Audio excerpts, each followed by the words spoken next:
Next up, we've got a 3 3/4 match. It's a tag team tournament finale. Crown some new champions. In round one, as a recap, we saw Bigelow and Tatanka beat Men on a Mission. The Head Shrinkers would get a win over Owen and Neidhart. The Heavenly Bodies would beat the Bushwhackers. 1, 2, 3 Kid and Bob Holly would beat Well Done. And the semifinals is Bigelow and Tatanka over the Head Shrinkers and Bob Holly, and 1, 2, 3 Kid over the Heavenly Bodies. Now here we are. It's the finale. It's 1, 2, 3 Kid and Bob Holly winning the tag titles over Bam Bam and Tatanka. They get plenty of time. 15 minutes and 32 seconds. They're really pushing, just based on size alone, that the 1, 2, 3 Kid and Bob Holly are the underdogs. And they've done it so hard on commentary that Meltzer would say they effectively leave little doubt that they're going to be anything other than the winners. And the announcers are selling the idea that Bigelow is going to be laughed at by everyone because he was pinned by the 1, 2, 3 Kid. And Bigelow was running around ringside and Lawrence Taylor is laughing at him. And then Bigelow gave Taylor a great shove. And this builds their WrestleMania confrontation. 3 3/4 stars. What'd you think of the match? And what'd you think of the decision to put the straps on the 1, 2, 3 Kid and Bob Holly? They're going to lose them the very next night on a live Raw to the Smoking Guns. So is this simply done as a way to establish Bigelow and Lawrence Taylor? Exactly. The whole match, everything about it was to get to Bam Bam and LT. The going back and watching this match, God, I marveled at just the agility and athleticism of Bam Bam Bigelow. You forget he was a big bastard and he could move like a lightweight, sold everything. It was just a really, really good match. Maybe a little bit too long. Yeah, it could have gone a few minutes shorter, but it was a means to an end. And at the end, the stuff with LT I thought was played to perfection, especially on LT's part, laughing at Bigelow and then being real, like, hey man, come on, we're professionals and put her here, dude. I'm just fucking with you. I appreciate your shit. And the shove, Bam Bam shoved the living shit out of him, and he went through Dino and everybody in all the way back to the third row. It was great shit. I mean, and LT, especially in that market, we're in Hartford, and where we? Yeah, we're in Hartford.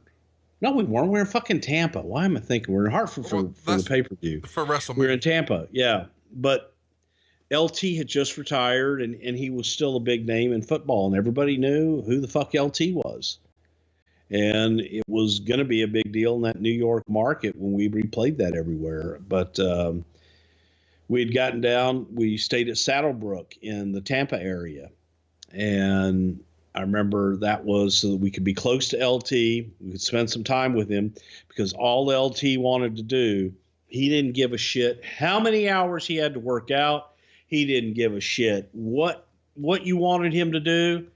He just wanted to be able to play 18 holes of golf every day. So we got him to Saddlebrook. We stayed at the resort, and he got his 18 holes of golf in, and then he was happy. And he would do whatever you wanted him to do. Just had to get that golf in first. How did you guys choose Bigelow for his opponent? Somebody that was big and impressive that you could put in the press and be able to hold his own with the New York press, and a formidable opponent, someone that would look big and nasty, look the part, that you feel in a fight with LT would probably kick LT's ass. LT had a reputation for being a badass, and so did Bigelow. He looked the part, a different look with the bald head and the flames and everything. So the New York media is going to eat that shit up. And it worked, and also felt that Bam Bam was a good enough worker that he could carry LT to a good match.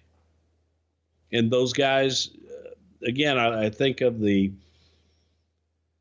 talent and the outsiders that have come into our world and been able to adapt. LT was one that first time you see somebody in a ring, if they're comfortable and LT rolled into the ring and laid on the mat and got up and just kind of played. And it was like, holy shit, he's home. He felt at home in the ring the very first time he ever got in.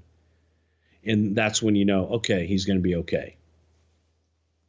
How does the deal come together? Who contacts who?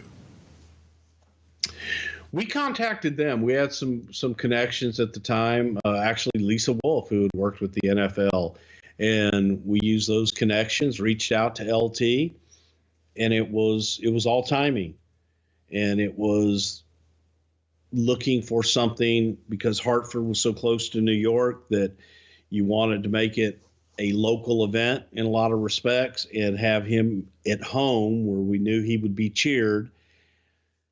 And you get the press. God, man, we did the workout in Times Square, literally set a ring up in Times Square and shut down Times Square at noon, in the middle of the day, and had a public workout with LT and drew an unbelievable crowd. Those kind of stunts that, because LT was local, lived there, again, all he wanted to do was play golf. Man, get me my 18 holes and I'll do whatever you want. Get me on a course I can't get on, which he could get on any course he wanted, but he was happy to do whatever you needed him to do. And we started out this promotion having him for X amount of dates, like a few dates. It was, you had this, you had Tampa, you had a press conference, and then a few more dates leading up to WrestleMania. And as we got into this after Tampa, it was like, shit, he loved it so much. We fell in love with him. It was like, hey man, well, you're all in, you're with us for the next 3 months. And he was like, cool. Want to play golf? Who all helped train him wrestle? That was Bam Bam and Pat. And by the time we see him here at Royal Rumble, had he already started training, or was that after this?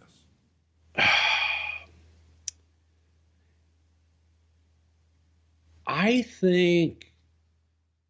don't remember. I think he had been in the ring before this, but not a lot. The majority of it came on the way in the window from Rumble to Mania, but he was there a lot. I mean, he showed up and worked his ass off. Was anybody else considered besides Bam Bam? I mean, once you guys came to that, obviously that's the one you went with, but do you remember anybody else even being kicked around? It's weird to sort of fantasy book that one, because I can't imagine it with anybody else. We talked about teaming him with Diesel and that kind of a scenario, but Lawrence Taylor was such a natural athlete, and he was such a big star in that market that there was confidence on Bam Bam's part. There was confidence on our part that Bam Bam could carry him to a match. So once we all had that confidence, it was the intrigue of seeing what LT could do in a ring by himself.